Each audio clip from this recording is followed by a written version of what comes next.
It is arguably the greatest work of philosophy from the greatest philosopher of all time, The Republic by Plato. How could a book written millennia ago be still so important today that it's required reading at many of the top universities in the world? What could such a book have to say to the modern world?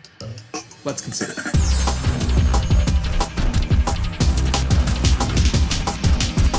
Hello, philosophers. I'm Chico. Welcome to the Philosopher's Bookshelf, where we consider a book from a philosopher's perspective. The Republic was written about 380 BC by a philosopher named Plato, who was from Athens. One very interesting thing about this book was when it was written. It was written, in the period from 500 to 300 BC in Athens. That was considered Athens' golden age, and really, some people consider it the golden age of civilization. All kinds of fascinating things were going on in Athens at that time. Sculpture, art, music, theater, the Olympics, philosophy. And interestingly for, the modern world is that it was the birthplace of democracy. It was the first place where anybody actually had a democratic government. So obviously we are indebted to the Athenians for the democracy that we enjoy today. However, democracy didn't always have the best results. Many blamed its inefficiency as a government for the Athenians' loss to the Spartans in the Peloponnesian War. They had a direct democracy in Athens. And of course, asking for opinions is great until somebody has a gun to your head. Imagine two different governments, the Spartans and the Athenians. The Spartans, are led by some commander that is just meeting out orders. The Athenians are looking around and saying, hey, what should we do? Let's vote on it. Who do you think is going to win a military campaign that way? After the Spartans won, they instituted a non-democratic government, a kind of oligarchy that was later on called the 30 Tyrants. By the name, you can imagine that their rule was pretty harsh, and thankfully it was very short-lived. Now, one of the critics of Athenian democracy was the great philosopher Socrates, and it was likely due to his brilliance and his biting criticism that he was executed. He was considered a danger to the state. But think about that. In a direct democracy, a rule by the people, a brilliant, law-abiding citizen could be executed just for speaking his mind? How is that possible? Isn't it just the bad guys who weasel their way into power that go and execute their enemies? How could a majority of people in a classic age of civilization do such a thing? Actually, it's easier than you think. Think about mobs. Once people are anonymous in a majority, it becomes a lot easier to do what's expedient and yet evil than it is to do what's right and yet difficult. The easy choice was to eliminate Socrates, and that's what they did. So ironically, the government that was so inefficient at executing a war plan was very efficient at executing a citizen. Interestingly, Socrates was the beloved teacher of our man Plato.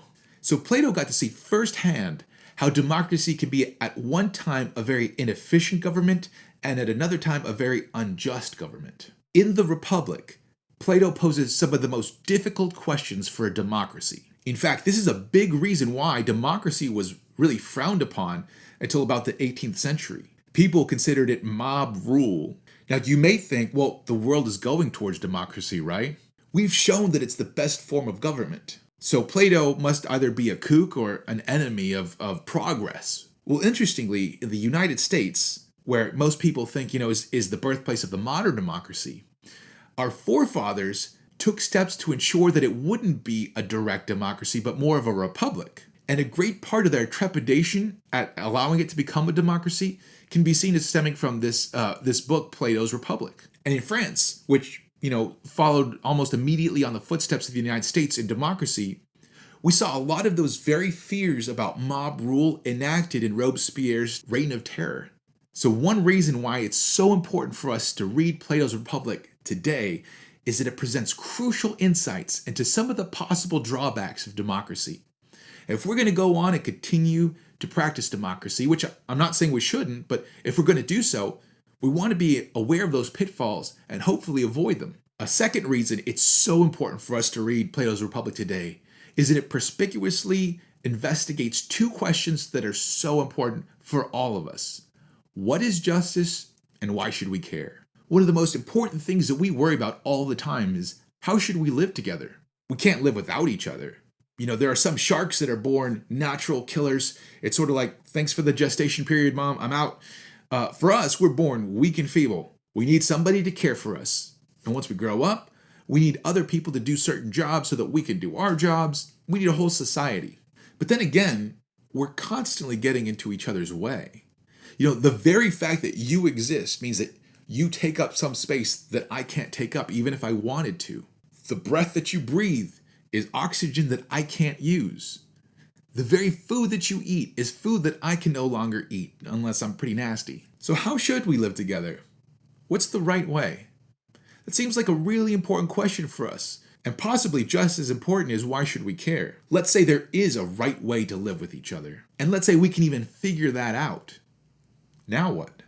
Why should we live that way? Why not just live whatever way we feel like at the moment, even if it's not the right way, even if it's not the just way? Why not take the advantage of power that we have over other people to get what we want? These are the main themes in Plato's Republic. Number 1, what is justice? Number 2, why should we be just? What's interesting is, he not only did such a good job in the Republic that his ideas are still relevant today, but they were so good that you have to read the Republic if you are to consider yourself an informed person about justice. So those are 2 reasons why you have to read Plato's Republic.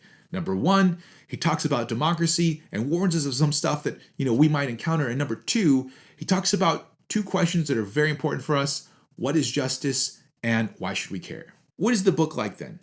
As I said, Plato is the author. Now, Plato wasn't the first philosopher, but he comes along pretty early on in the recorded Western philosophical history. What's important about Plato is that he poses almost every question in philosophy that we still ask today. And he has important, relevant thoughts on each one of them. There are so many times when I've been studying something or I've thought of something and later on, I'm shocked to discover that Plato talked about that very thing. Maybe he wasn't the last word in it, but it was pretty impressive that he thought of it before anybody else did. Not only that, but Plato did a really good job of passing on his insights.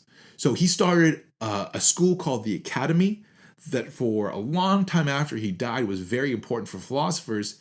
He also had probably the greatest student of philosophy himself, Aristotle. But one unfortunate thing is, a lot of his written work didn't actually survive. A lot of his philosophical essays, the technical information that he was giving out in the Academy, we don't have any of that stuff. What we do have, however, are his dialogues. Think like a super boring play where there's almost no action whatsoever, and the only thing that happens is people that sit around talking about philosophy. In many of these dialogues, Socrates is the main character, and typically he proceeds by what people call a lentus. Socrates poses a what is question about something philosophical. What is love? What is knowledge? The person he's talking to gives an answer. Socrates then proceeds to ask a series of questions that shows that this view, at least on the face of it, can't be right. They may consider some other views, and along the way, they may learn some corollary information as well. The Republic is one of those dialogues where Socrates is the main character, except that it's so important that a lot of philosophers consider it the cornerstone of Plato's work. It's very large, broken into 10 small-sized books, and the question that Socrates begins with is, what is justice? But the corollaries that he explores in this book are so much more far-reaching. He discusses knowledge, being, the soul, and so much more. I'll put it this way. You definitely won't get all of Plato's philosophy by reading this book. But if you're studying a particular aspect of Plato's philosophy, then you'll probably have to read this book. Speaking of reading this book, this video is not only an introduction to the Republic, but it's also an introduction to a series that I'm going to start on the Republic. I'll be reading through the book and offering commentary as we go along. Now, my personal mission is to teach philosophy in a way that is academically rigorous, but is also accessible and interesting. And that's my plan for this series. I want to present the Republic in a way that is accessible, that you can understand, and that's interesting, something that you want to come back and listen to. So please subscribe and click the little bell so you'll get an alert every time that I come out with a new video on the Republic. By the way, a few details, I'll be using Benjamin Jowett's translation, although I will be referring to other translations when they're necessary or interesting. Jowett's translation came along in 1888, and it's not the best current one we have, but it's good, it's interesting, and it's public domain and therefore free. In fact, I'll put a link in the description to a free copy that you can just read online. Another thing you should note is that there are a lot of different interpretations of what exactly Plato is up to in his book, The Republic. What exactly does all this stuff mean? A lot of times the things that they talk about are interesting, but you kind of wonder, why is that in there? Personally, I prefer C.D.C. Reeves' interpretation, so I'll be relying heavily on his book, Philosopher Kings, but I'll also try to explain other views as we go along. If you have an alternate interpretation that I don't see or that I haven't heard, please feel free in the comments to let me know.